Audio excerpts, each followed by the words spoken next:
Let's kiki on this interesting story. So Reddit's Ask Gabriel's over 30 just served us a piping hot tea kettle of hookup horror stories, and the deal breakers are real. The most common is catfishing. If you don't look like your pics, expect the door treatment.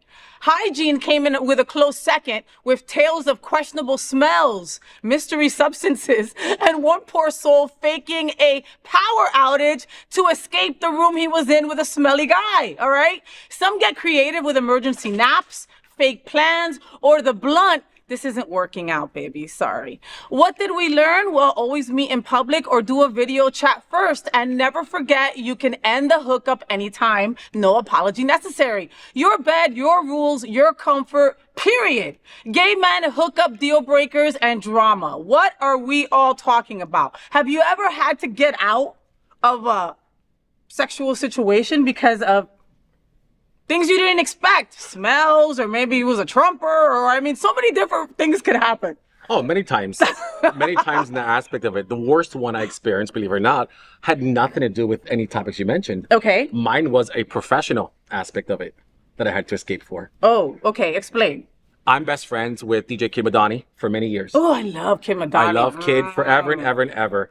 He's so hot. I went over to a person's home and I literally walked into a altar for Kid Madani.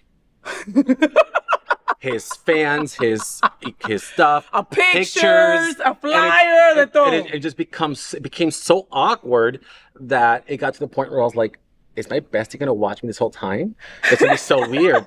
So I totally what I did was I excused myself to the restroom and I beelined out the door.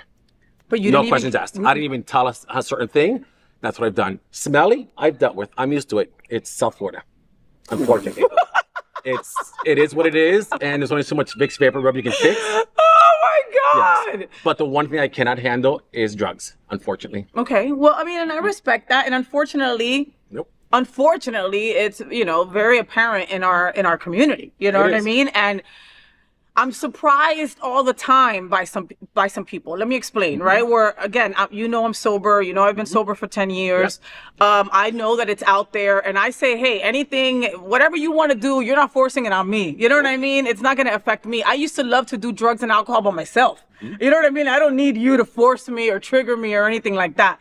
But sometimes I'm surprised by some people that I respect. You know what I mean? And then all of a sudden it's like, hey, you want to bump? And it's like, how'd that, huh? You know what I mean? Like, I'm still trying to get used to the fact that, like, weed is legal and you can do what you want and that's all good. You know what I mean?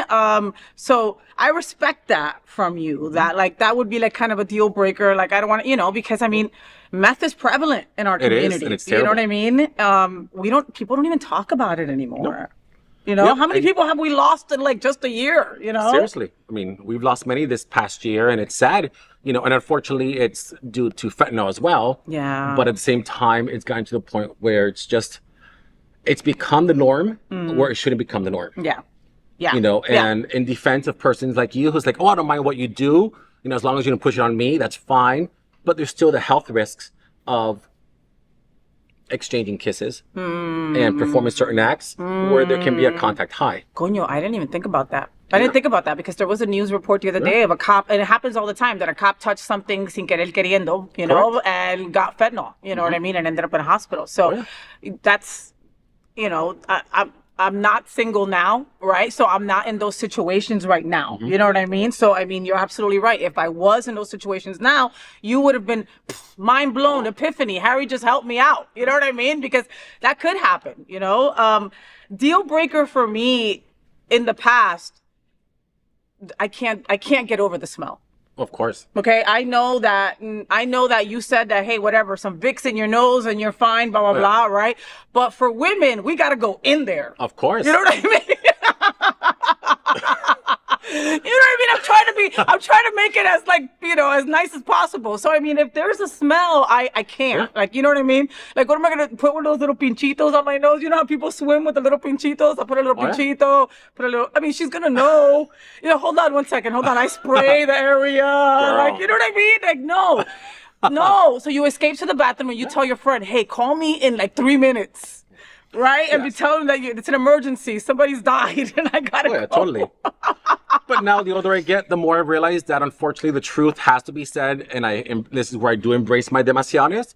And I straight up call them out on their Yeah, that's it. inconsistencies. Like if you're not gonna be comfortable during the sexual act or doing the fun time, you're just not gonna even. Nope. Not even give it a couple minutes. Ja, you're too old for that shit. Yeah, I'm too old for that. And I will literally trust, it's times, as an empath and as, an espiritista in my life, I can take it open the door and I can just trust my gut and like, I'm walking away. Oh. Yes. And I will straight up tell them, I'm sorry, I can't do this. I have to go. And then when they insist, I will tell them why. Wow. I can't stand the penny smell in your house. I can't stand the smell of burnt aluminum, the smell of cheap marijuana. I can't do the body odor. I can't do, the pet smells. I can't. And if they ask for the insistent. And that's that. And and it's funny because like in my 20s, I'd be like, hey, I might not get laid again. Let me just do this for what it is, right? Yeah. Like now at this age, it's like, there's more people out there. You know what I mean? Like when people are like just struggling over like, and I'm like, there's like 10,000 other guys. Go to the Eagle, go anywhere on Wilton and you'll find somebody else that's ready. Oh my God, I love the Eagle. It's great for meet and greets. Meet and greets. Oh, because you can go there already with a harness and already be ready. Correct. See? You see? Well, folks, this is an important conversation for our LGBT